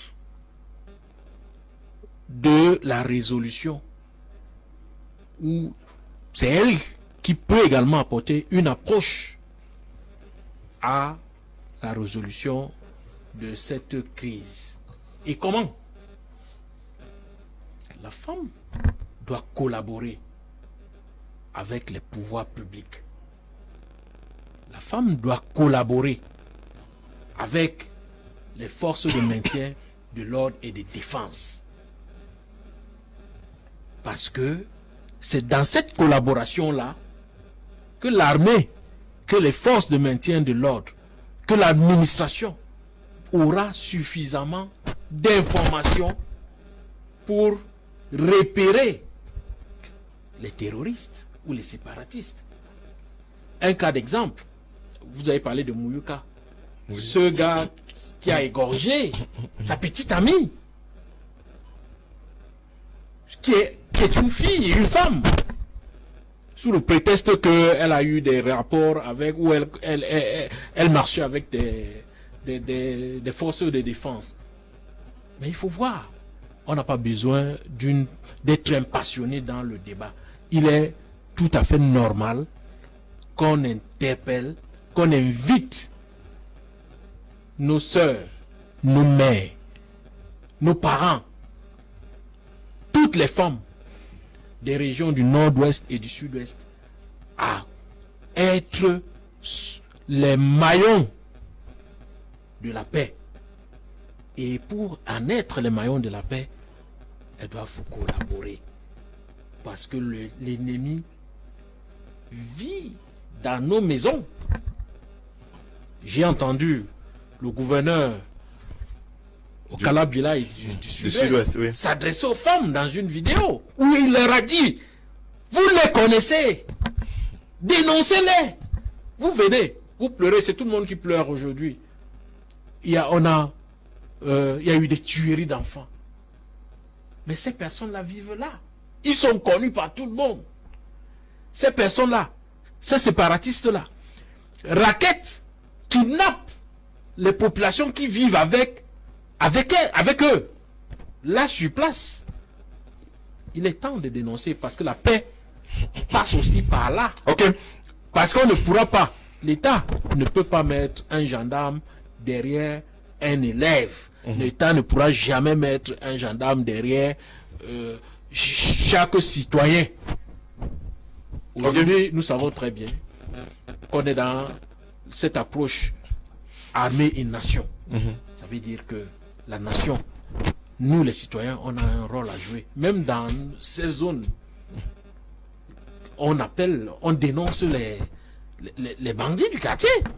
Quand ça ne va pas. Alors, combien de fois dans une zone de crise, comme dans ces régions, dans nos régions du nord-ouest et du sud-ouest, la collaboration doit être le mot essentiel. Good evening, sir. I love your program. I think women have an important role to play, but if the minister's wives will go out too. Sorry, I'm dumb. I'm writing from Malabo. Good evening to you, Ndam, and to you, Angela, who should be watching us also from Malabo. Good evening to you all in the panel. It's very true that the ladies of those in the government can't come out to march because the aren't victims of this crisis, for their children are out of the country. Ken is writing from Limbe. Mr. Kum, I'm Fabian from Boya. Those women are being to do what they are doing, while other women are being stopped. Okay. Good evening, Mr. Lua. I believe women have a great role to play in the crisis cause the tears of a woman is highly recognized by God. So what the man in blue suit is saying makes okay. Next what? Read the end. Why do you come to my messages and you jump? When most of them are in accord with me. Good evening, Mr. Liu. Good program and good panel. Kudos to Barrister Janako. Good evening. Green Minds, as a student, I would like to express my disappointment in the administrators of this country. Please, they should stop asking us to join our voices to condemn the acts of killing and other crimes. Oui, bref, Oui, juste pour dire quelque chose. Le ministère de la femme et de la famille avait organisé un mémorial. Oui, à Yaoundé. À l'honneur. Oui, mais sauf que Ima a souhaité que ça devait être plus bien qu'elle se déplace à Kumba. Hein? Oui, je suis d'accord. Mais nous savons très bien que la démarche du gouvernement est une démarche progressive en fonction de l'évaluation qui est faite sur le terrain. Mais l'activité qui a été faite à Yaoundé était circonscrite. Était circonscrite pour une période bien précise. Pour couvrir la nation. Maintenant donc, il va être à la suite de l'évaluation qui va être faite par l'équipe gouvernementale qui est allée sur le terrain, certainement il va en sortir d'autres dispositions. Yeah, you want to? Yes, maybe I will not talk again. I want to. Because I wanted Ima to talk. From Ima, because I have something new for the government that they can use to. After Ima. Yes, there's something new I want to propose. After Ima. After Ima, I'll get you. I have something new to the yes, Ima, yes, your last intervention, what, according to you, should be the move by the women now to get almost the entire nation behind them to force both the government and the separatists to end the war? Okay, I'll start by denouncing an attitude that I have observed amongst Cameroonians. We have this tendency of asking discouraging questions each time women decide to do something, because when questions like where were they when this happened, where were they, why now, that's the kind of attitude that usually is very common in Cameroon, by the way, not just in the context of the Anglophone crisis, even in cases of rape. When someone comes out to denounce rape, they start asking questions like, why has she been silent all these years? So we have this tendency of always asking these questions to make people feel like they are not ready to do anything, or they should rather just stay quiet because they did not do it when people expected them to do it. What about the saying that it's better late than never? That's if we think that it is late. So if the women have decided to rise against what is happening in the country, we should not ask them where they have been, because I don't think they have been silent at all. Maybe they have just not been disorganized. because the organization and the mobilization and the oneness that I see in Cameroonian women in different organizations, I've seen a coalition, a network of different community women coming together to protest. That is something that it was not maybe very, very eminent or evident in the yesteryears, but it is happening now. So that is what I want to encourage, Leonard. We should not, the women should not listen to voices that will come to discourage them or to make them feel. I've heard people with narratives that it is all politics, they are doing it for political reasons and all. No, you can never understand the pain of a woman, and if they are coming out the way they are doing this time, is because they have actually told themselves that enough is enough. So I want to encourage them. I think that they are doing the right thing and they should continue. I want to see more leading women involved. Like I said, I want to see the Minister of Women's Empowerment. I want to see the women in Parliament. I want to see the Serac women in Cameroon. I want to see those leading women leading this struggle and telling their husbands and their sons, both in government and on the other side, that this has to come to an end. Yeah, but what should be the strategy? Just telling them or greater mobilization and calling on other people to join them? Greater mobilization. Greater mobilization. And those who are already involved, I suggest that because I acknowledge the bottom-up approach that they are using, but I think that now that they already have the support and the mobilization of those in the communities, the women in the communities and in the grassroots, they should now start targeting those in top positions. They should the Minister of Secondary Education is a woman, for crying out loud.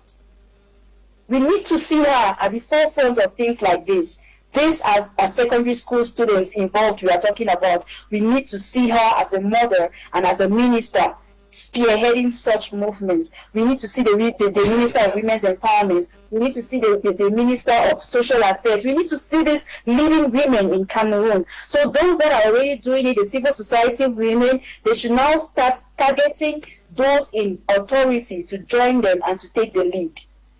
Okay, yes, you had something to say?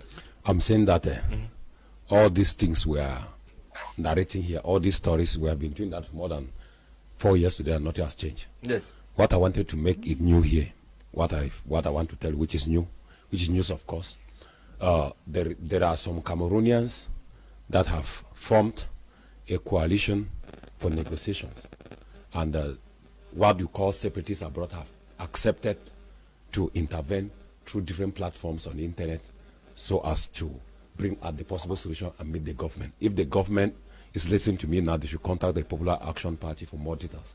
And to end, we have asked for ceasefire in the Northwest and the Southwest, that is the Popular Action Party, release of all the Anglophones detained in connection to the Anglophone crisis, amnesty to the leaders who are giving orders to Ground Zero from abroad, and then an inclusive dialogue with all the actors concerned. Thank you very much for inviting the Popular Action Party. Yeah, okay, amnesty, I don't know. But the government has always said that whosoever wants to come, should come. Whosoever wants to come, should come. When they organized the Great National Dialogue, they invited so-called amber fighters that carried guns and left people in prison who marched with peace plans. Do you call that actors? According to you, does that make sense? That people are in prison who march with peace plans. Like Mancho, BBC, and Co. and Sisiko Ayuktabe. Yes, they were given... And amber boys who carried guns were invited to National Dialogue, which were not even amber boys.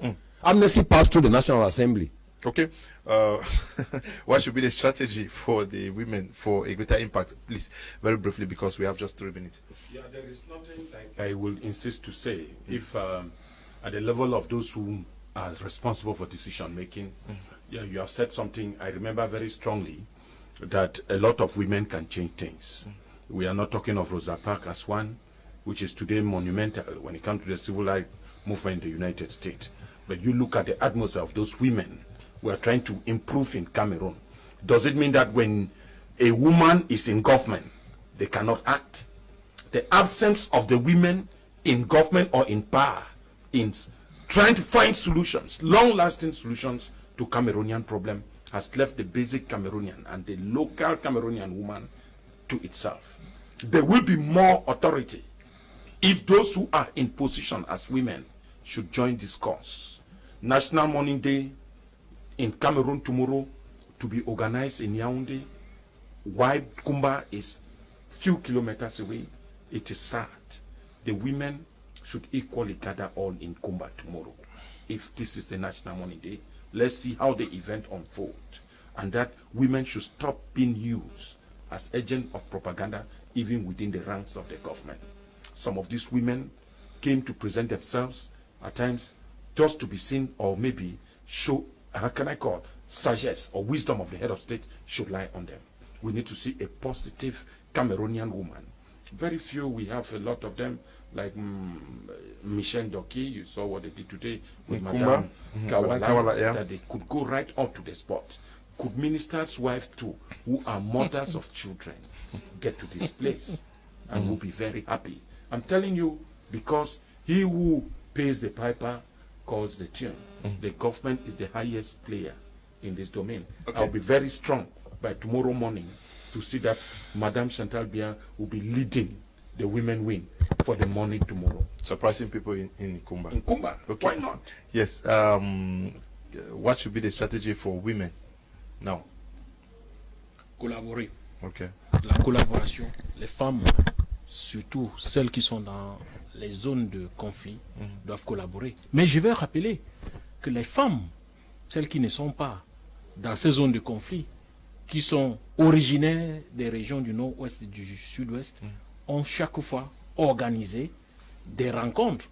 Il y en a eu à Yaoundé, organisées sous le patronage de Madame la ministre des enseignements secondaires, Madame Lanova Yonga, qui a chaque fois réuni les femmes en collaboration avec toutes les autres femmes élites du Nord-Ouest. Ça, c'est des éléments qu'il faut apporter pour argumenter. Parce que quand on parle, c'est comme si rien n'est fait, mais c'est fait. Peut-être pas rendu public. C'est la presse qui doit informer. Il faut qu'elle nous invite aussi, non? Bon, il faut certainement qu'elle vous invite. Mais c'est pour savoir. Mais je dis, c'est fait. Oui. Les femmes du sud-ouest, du nord-ouest, organisent les rencontres, distribuent même les denrées, distribuent les moyens pour mais maintenant nous parlons des stratégies pour... Alors, stratégie. Pour dire ça simplement, les stratégies, on demande aux pays amis qui hébergent ceux qui soutiennent le terrorisme international à dénoncer. Okay. On demande aux pays amis à couper le financement de certaines organisations sous prétexte que c'est des ONG qui font dans la société civile. On demande aux on demande aux pays amis de réduire le trafic des armes et de façon générale, on demande à tout le monde, à tous ceux qui habitent les régions en crise, de collaborer avec les forces de défense. Okay, Ima, we are glad to have had you for the first time on Prime Hour on My Media Prime. Thank you for your participation.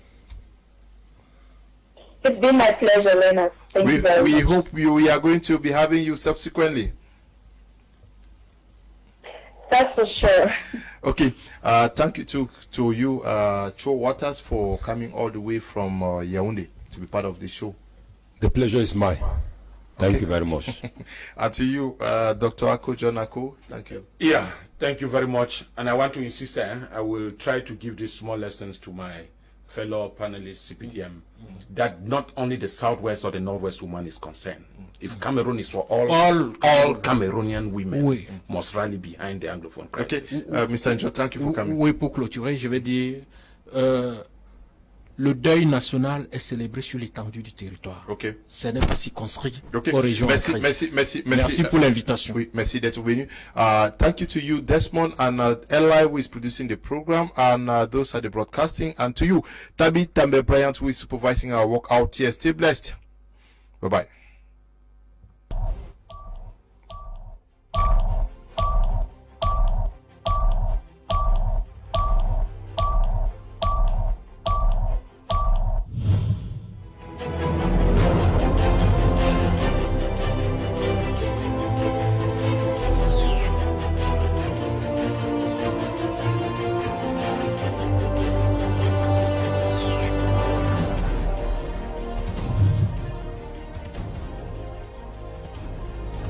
Yes, save your money with Orange. Buy your Orange SIM for 100 francs only and do what you like as you like. Dial #124 *0# to enjoy every day for 5 days. 500 minute calls to Orange numbers, then 1000 megabyte, 100 SMS call for 25 francs per minute to other networks. No be all that though. Save more money with Orange Money. For every Orange Money account where you create, enjoy money transfers for the rest of 2020. Just dial #150#. Also, for every Orange Money deposit of at least 1000 francs where you do, you go get to enjoy all free bundle advantages then. Just dial #150*20#. Something past this. Orange.